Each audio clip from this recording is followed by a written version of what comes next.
Who are you? And where are you going? What do you want?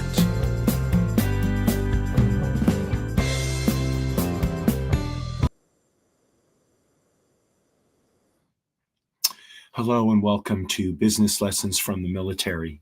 I'm your host, Kevin Bemmel, and we're here every Tuesday at 10 a.m. Pacific time to talk about military history, doctrine, and the practices of great military leadership, all by way of distilling lessons that we can apply to our businesses and professional practices. So I'm got a little bit of laryngitis this morning, so I apologize if my voice isn't as active as it usually is, but didn't want to miss a broadcast. So today, today marks the 191st anniversary, I believe, of the Battle of the Alamo, which took place in 1836. So 1936, let's see, 2036, 11. Yeah, the 189th anniversary of the Battle of the Alamo. So, I don't know if the Alamo captures the imagination of young people today the way it did when I was a boy, but it absolutely captivated me. Now, part of that was, I think, because although I wasn't around for the original Davy Crockett craze started by Walt Disney in the 1950s, the after effects of that were still going on. And of course, Davy Crockett famously died at the Alamo. As well, there was a John Wayne movie made about the Battle of the Alamo. John Wayne produced the movie, as memory serves. It was a very expensive production, not one that that served John Wayne well financially. But it was a project that he was very committed to. And since the time, as I said, the battle really caught my imagination as a boy, I visited the Alamo at least 2 or 3 times. The actual site, the Alamo, which originally was essentially a church. So, and so you can see. So here's a picture. This is kind of a painting of, supposedly what the battle looked like. And I just want to show you. So this is a picture of what the Alamo looked like about 15 years after the battle. This is not what it looks like today. The city of San Antonio is filled in around it. Let's see. Yeah, I'm trying to. Well, so this is actually a lovely little sort of pamphlet type book that briefly explains the Battle of the Alamo. And then a couple of other books I got at various times when I visited the Alamo itself. One is called 100 Days in Texas, known as the Alamo Letters. And this was the period between December 9th of 1835, when the Mexican army first hoisted a white flag over the Alamo, until March 17th, 1836, the day that Texas got a new constitution. So it's kind of like the story of the Texas War for Independence. And then this is a book, A Line in the Sand, and this is a book about the history of the Alamo, in particular, the battle. And you can see here, victory or death, and I'll explain what that means in just a few minutes. So Like I said, the Battle of the Alamo took place from February 23rd through March 6th, 1836, during the Texas Revolution, or the Texas War for Independence, which was a war between um, essentially white Texans who settled in the region of Texas and the Mexican government, which at the time, the president of Mexico was Antonio Lopez de Santa Anna. He was also general of the army. And the Alamo was a former mission, Roman Catholic mission, located at San Antonio de Bejar, which is modern day San Antonio, Texas. It had been converted into a military outpost, and it was held by a group of Texan revolutionaries, including William B. Travis, who commanded, and James Bowie, who is probably best known for inventing the Bowie knife, which was a legendary frontier weapon, and Davy Crockett, the sort of quintessential American frontiersman who he served a term in Congress. He was a great friend of Andrew Jackson, and as I said, in the 1950s, he was made famous throughout the country by a program that Walt Disney created, Davy Crockett, King of the Wild Frontier. And if you, the program caused an absolute frenzy for coonskin caps. And of course, there's a famous song, "Born on a Mountaintop in Tennessee, greenest state in the land of the free, raised in the woods, so he knew every tree, killed him a bar when he was only 3. Davy Crockett, King of the Wild Frontier." So that song became very, very popular in the 1950s. Late in 1935, Texan forces had captured San Antonio from Mexican troops. And when General Antonio Lopez de Santa Anna found out about this, he was determined to reclaim Texas and essentially crush the rebellion and hold Texas on behalf of Mexico. So the siege began in February of 1836. Santa Anna's forces numbered somewhere between maybe 1,000 to 1,800, maybe as high as there are sources say his forces numbered perhaps as high as 6,000 men. You'll hear a different opinion on that from William Travis. And they arrived at the Alamo in San Antonio on February 23rd, and they quickly surrounded this military outpost. The force defending the Alamo consisted of about 180 to maybe 250 Texans, and when Santa Anna ordered the siege of the Alamo, they were, of course, cut off from reinforcements and supplies. So, despite being vastly outnumbered, 10 to 1, maybe even 20 to 1,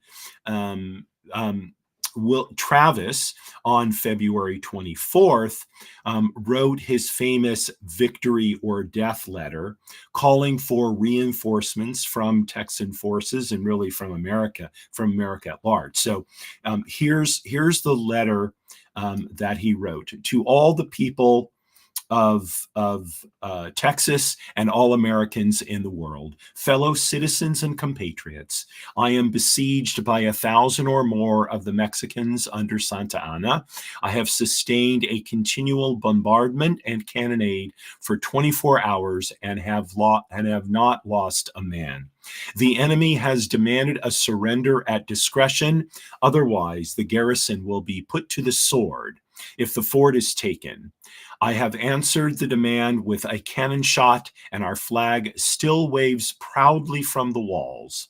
I shall never surrender or retreat. Then I call on you in the name of liberty, of patriotism, and everything dear to the American character to come to our aid with all dispatch. The enemy is receiving reinforcements daily and will no doubt increase to 3,000 or 4,000 in 4 or 5 days. If this call is neglected, I am determined to sustain myself as long as possible and die like a soldier who never forgets what is due to his own honor and that of his country. Victory or death. William Barrett Travis, Lieutenant Colonel, Commandant.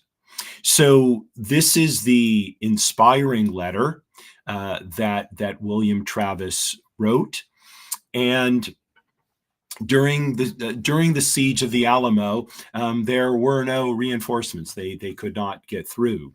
So the Texans fought on, but on the climactic day, March 6, 1836, before dawn, Santa Anna launched a full-scale assault, and after repeated attacks, the Mexican troops did breach the walls. They overwhelmed the defenders. There was absolutely fierce, bloody hand-to-hand combat, but within about 90 minutes, nearly all of the Texan defenders were killed. So Travis Bowie and Crockett all died in battle, though there are various accounts on how, in particular, Crockett met his end. There were rumors that Crockett survived. They were almost surely rumors, but not fact. So, although the battle for the Alamo was lost, in the aftermath of that battle, Sam Houston had ordered a retreat, and he gathered his forces so that on April 21st, at the Battle of San Jacinto, Houston defeated Santa Anna and thereby secured Texas independence. So although the Alamo was lost, the phrase "Remember the Alamo," what became a rallying cry for Texans fighting for independence, and even at the Battle of San Jacinto, it became an inspiration that helped Sam Houston essentially prevail and win the war. So, and thereafter, this phrase "Remember the Alamo" really became kind of an American rallying cry. So, unlike other states in the Union, Texas was an independent republic, a republic independent from both Mexico and the United States, before it became a state and part of the United States. And so it has a somewhat unique status. Legal theories include that although the other 49 states cannot secede from the Union, because Texas was its own republic before it joined the United States, it does have the authority to secede without the consent of Congress and or the other 49 states. Kind of an interesting historical note. So I also want to show you, so I don't know that I've ever mentioned this in the show. I collect miniature flags, and I have two from the War for Texas Independence. One is called the "Come and Take It" flag. As you can see, it's a white flag with a single star and a cannon, and the words "Come and Take It." In the original flag, the star, cannon, and words may have been in black, although in this example they're in blue. And this was a flag developed in 1935 at the beginning of the Texans' struggle for independence, and it was most famously flown at the Battle of Gonzales, which was the first battle in the Texas Revolution, and it's known as the Gonzales banner or the Gonzales flag. And another flag, also from 1835, is the Dodson flag, also known as the Liberty flag. So it's you can see it's a blue flag with a white star and the word independence on it. And it was designed and sewn by a woman named Sarah Dodson for her husband, Archelaus Dodson, to be flown by his militia unit at the battle at Harrisburg, Texas. So Archelaus, it's a kind of a strange name. Archie, he went by. So Archie was a soldier in the militia in the Texas Revolution. He likely served under Stephen Austin, and after the war, he and his wife were early settlers, early white settlers in Texas. And after the war, they returned to their private life as Texas pioneers. So Harrisburg, Texas, was a settlement located near present-day Houston in Harris County.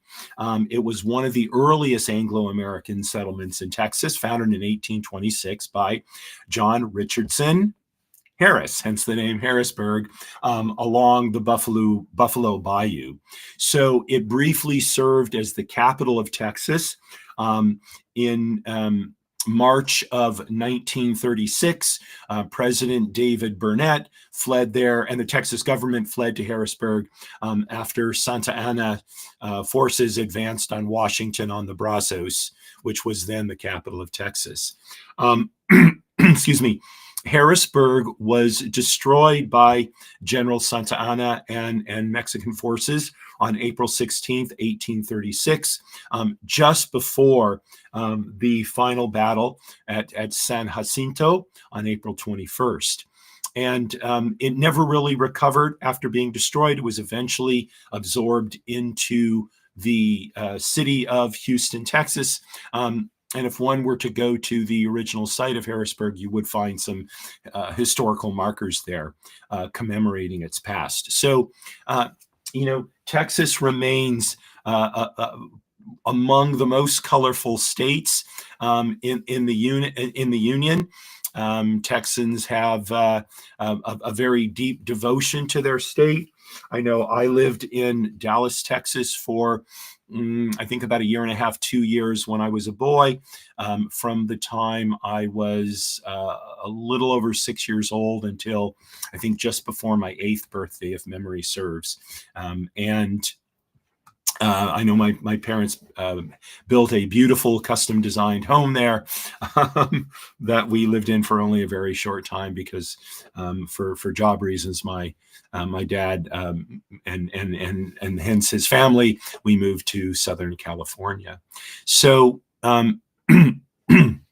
excuse me, in any kind of decisive and historic battle like the Alamo, there are lessons that we can learn and apply to our businesses. So, I've talked about lessons from World War I. I think I've talked about a couple of lessons from World War II. And I may have even talked about one from the American War for Independence. So the War for Texas Independence was a short war. It was a relatively small one.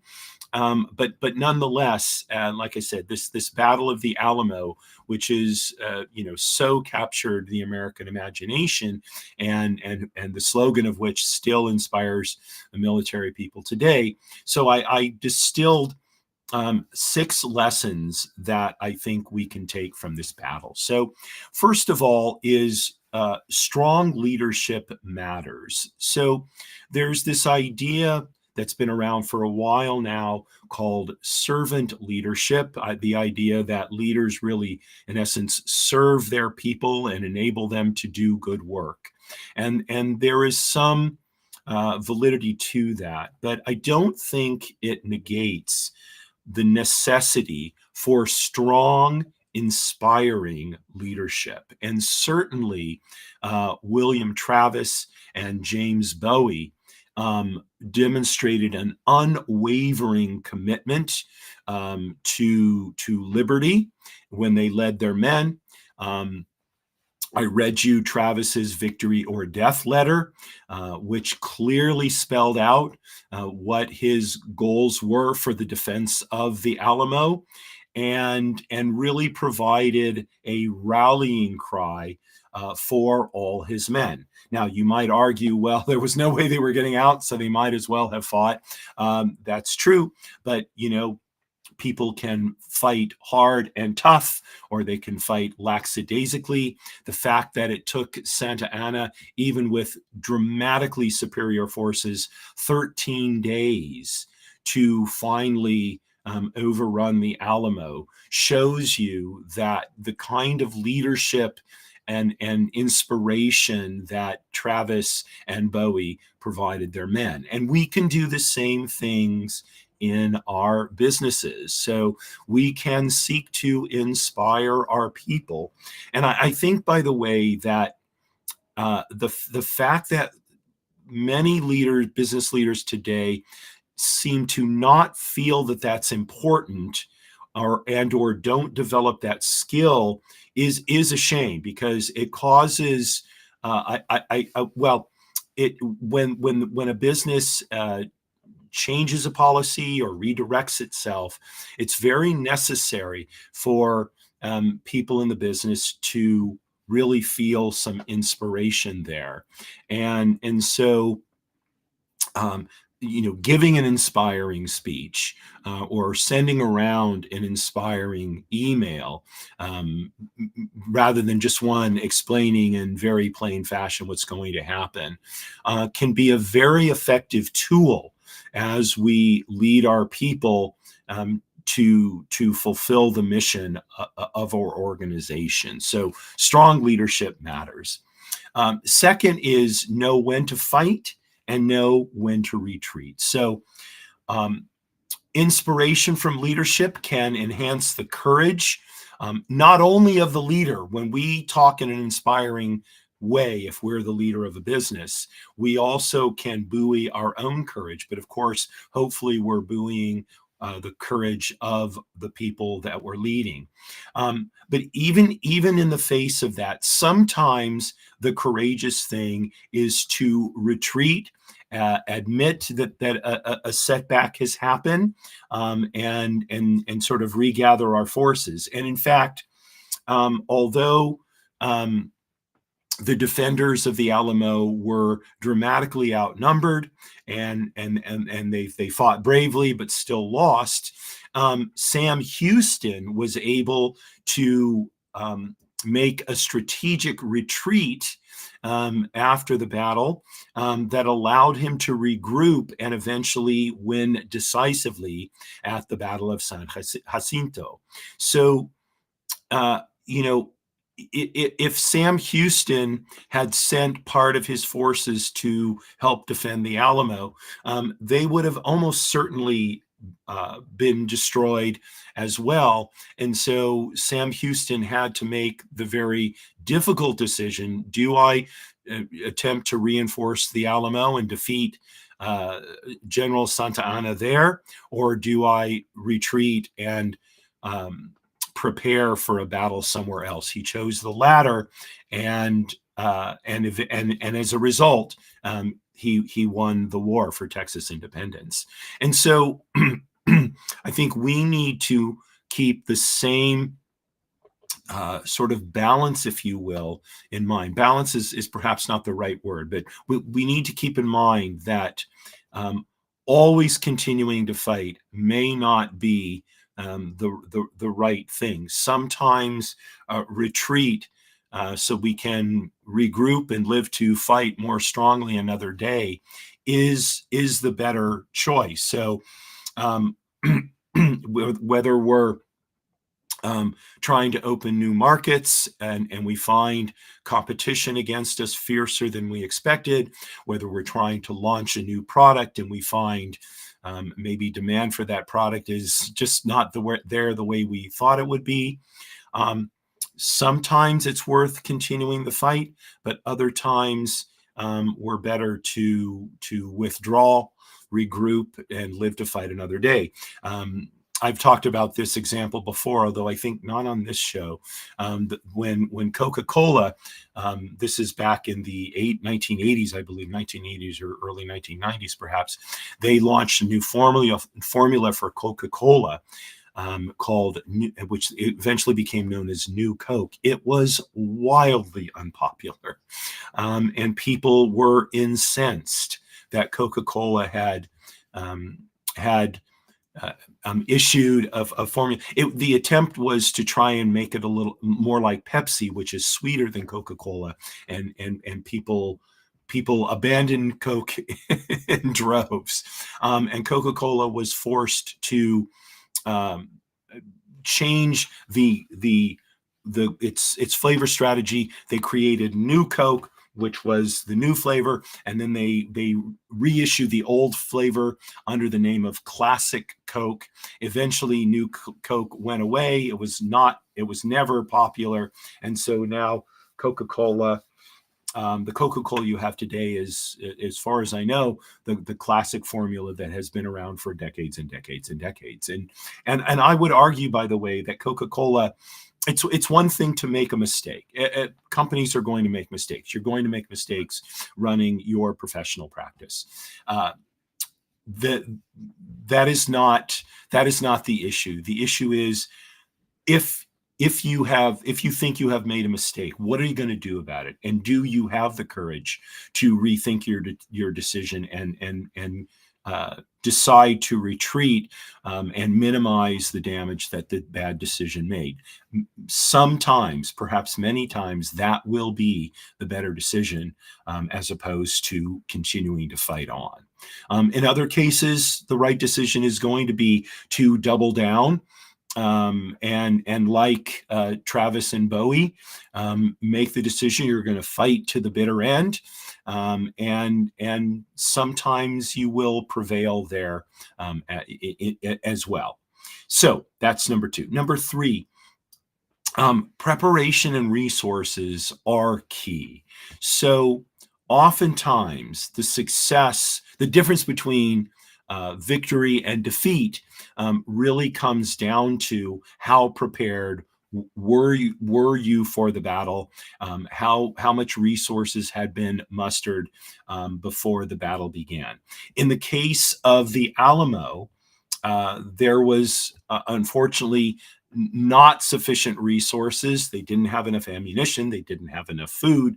They didn't have enough weaponry. They did not have enough men. And so they were woefully unprepared. And especially against such a formidable and numerous enemy like the Mexican army. And so there's really two lessons on preparation and resources from the Battle of the Alamo. One is the Alamo was not prepared, and so defeat was pretty much inevitable from the moment that the battle was gained. However, Sam Houston realized that he needed to make a strategic retreat in order to better prepare and muster his resources so he would have a chance of defeating General Santa Anna and the Mexican forces. And indeed, because he was willing to retreat and better prepare, in the end, he was victorious. And so the same goes for us. So if we're going to launch a new product, if we're going to enter a new market, if we're going to compete with a larger rival, we are well advised before launching such an initiative to think through preparations, make sure resources are there so that we, as well as possible, prepare ourselves to be victorious. So whether that's hiring additional people, whether that's refocusing our human resources. So maybe we're going in a new direction, or we're launching a new product, and the people we have are not the right people to do that. We may need to let some of them go and hire people who can better take, the battle in hand. Okay. Do we have the financial resources? Do we have the marketing resources?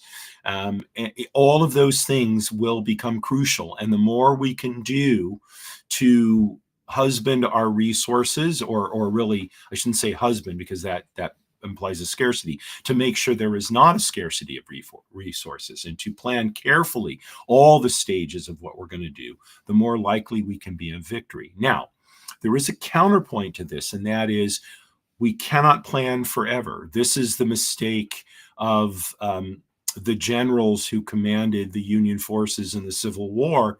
They spent endless amounts of time preparing. They were not willing to engage in battle. It frustrated President Lincoln no end. And so striking a balance between preparation and action is a crucial question for us as leaders of businesses and practices to decide. So preparation and resources are key. I would add a codicil to that, and that is, though, we cannot let them be the excuse for not taking action. Okay, next, effective communication can change outcomes. So anytime we communicate, we want to be clear, and we want to give a clear message, a cogent message. This is part of inspiring leadership. Sometimes plain words are fine, but oftentimes, if we are the leader, we need to inspire with our words, with our communication, whether it's spoken, whether it's written, whether it's video, whether it's audio. Okay, we need to take that into account. And there are ways that we can learn to be an effective communicator. One is to take acting lessons. So I know I've recommended this at times throughout my various shows, and it may seem silly, but one of the things acting lessons help us understand is how we are presenting ourselves to other people, verbally, visually, and having a good sense of that will help us to be more effective communicators. A corollary to that is you might even consider taking some singing lessons. So people who sing well oftentimes can add a quality, especially to their verbal communication, that people who are not at all trained in singing cannot do. And so, learning performance skills is crucial to being a good leader. One of the best at that was General George Patton, who rehearsed himself in front of the mirror prior to giving speeches, prior to giving what he hoped would be inspiring orders. And he saw how he appeared in the mirror, and he made adjustments on that so that he could be the most effective communicator possible, especially at crucial times when the battle was engaged and he needed his forces to change direction or change what they're doing very rapidly. So effective communication is part of being a good leader. And It may come down to saying inspiring words. It may come down to being a good storyteller. This is another skill that we can learn through taking acting classes. And and in the end, we want to be persuasive. Now, persuasiveness doesn't necessarily come from issuing orders. Oftentimes, it comes from engaging people beyond just the sort of workaday, okay, I'll do it kind of thing, but engaging their emotions, really getting them invested.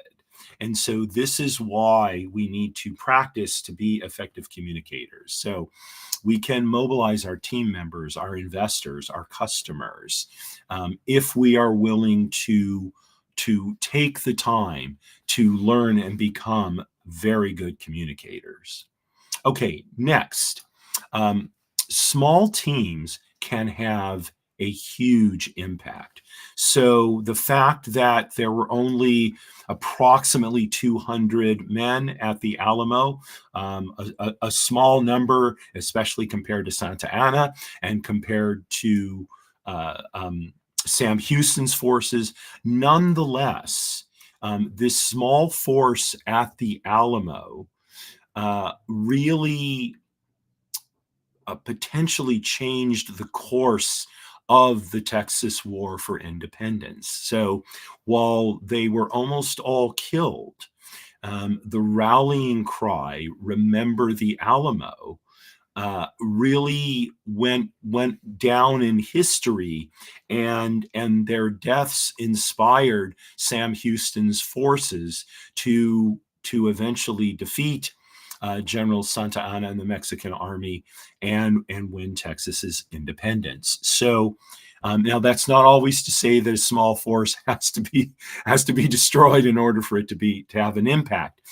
Not at all. Now that was the case in the Alamo, but in business, sometimes a small force can really create a whole new direction in a particular industry, and thereby defeat the embedded huge rivals that they face. So at the time, for example, that Apple first came out with a personal computer, its biggest competitors were IBM and other makers of these huge mainframe computers.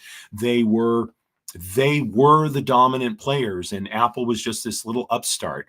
So was Hewlett Packard in its day, but eventually, not only did Apple and Hewlett Packard become huge dominant companies themselves, they essentially destroyed IBM. IBM is essentially a consulting company now.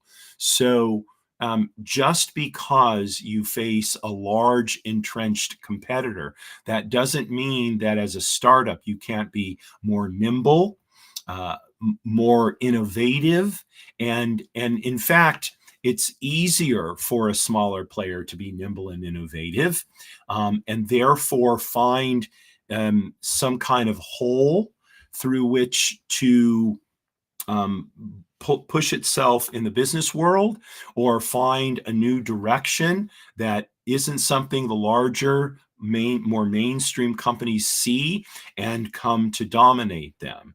Right now, with the advent of AI, of artificial intelligence, I think, excuse me, the possibility for that is greater than perhaps it's been in certainly in my business career. I started my business career around the time personal computers, so I was too young, really, I think, to engage in that revolution.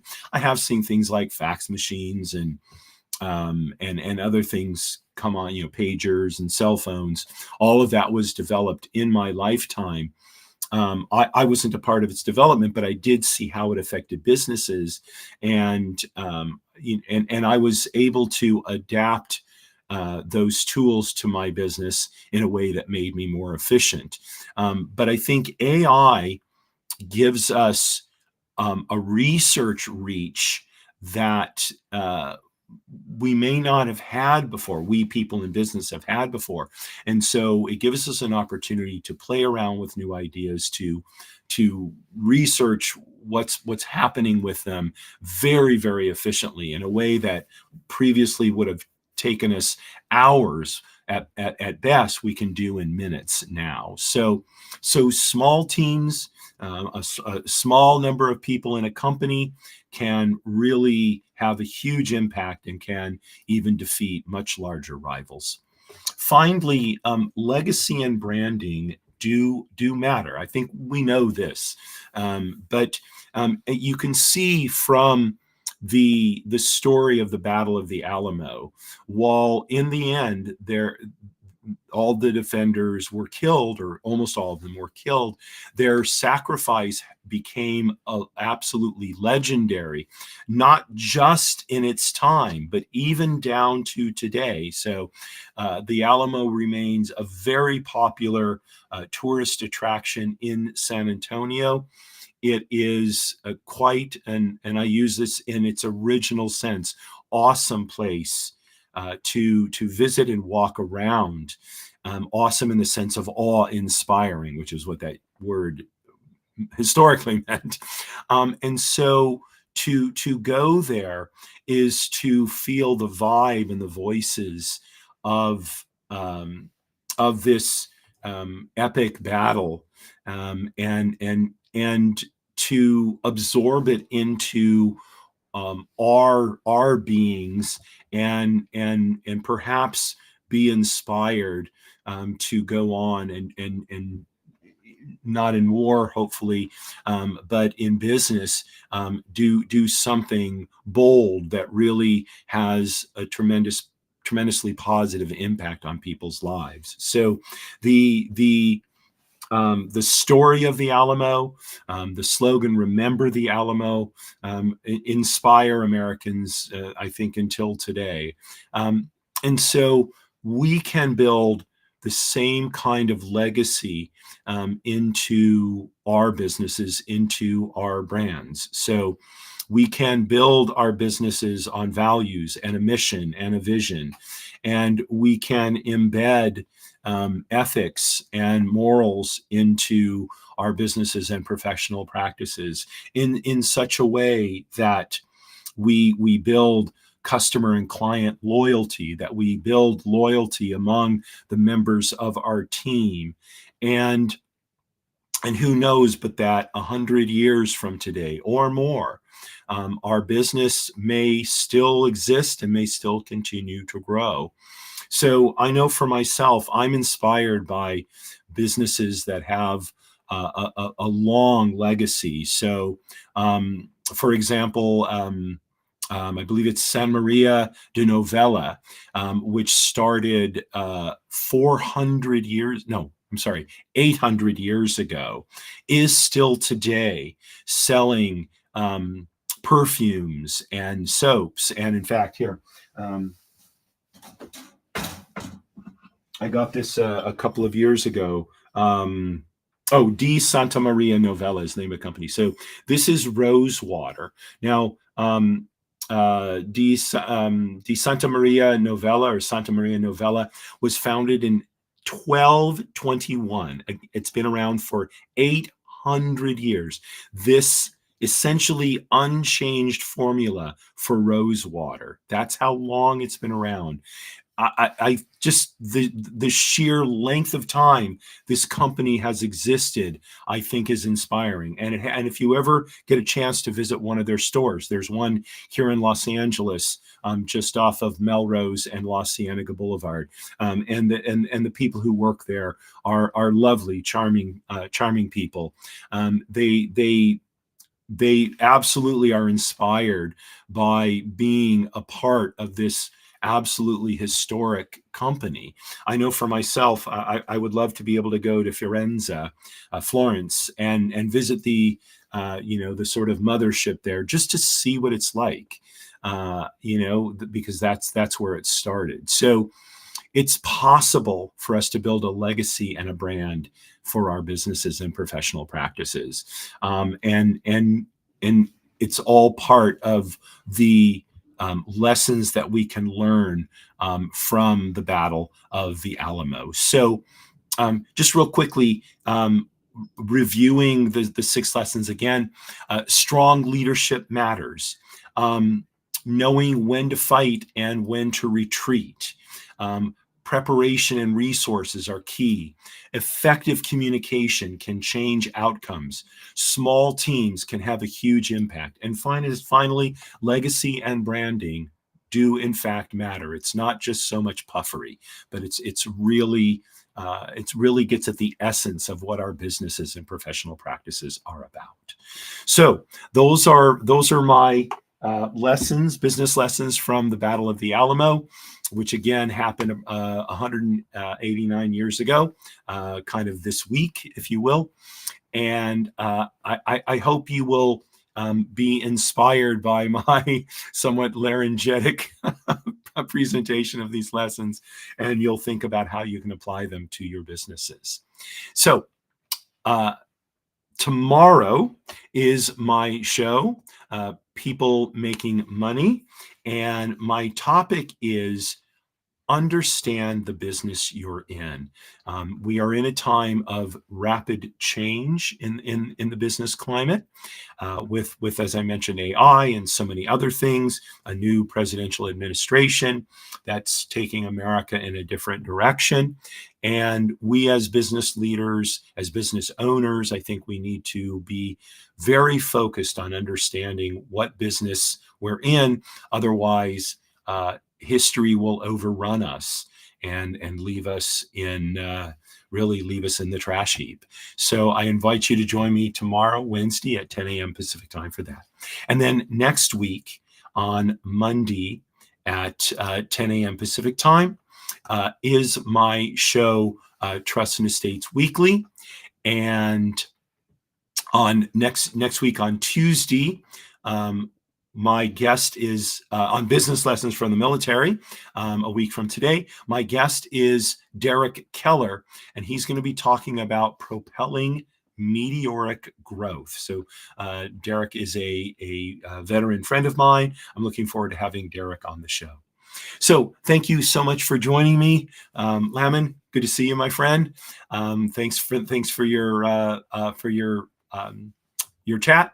And to all of you watching live, thanks so much. Wishing you a wonderful rest of the day, some inspiration in your business and practices, not only today, but all the time that you're working on them. And signing off as I always do. Marie, darling, you inspire me. You are indeed my bell. Courage at all times.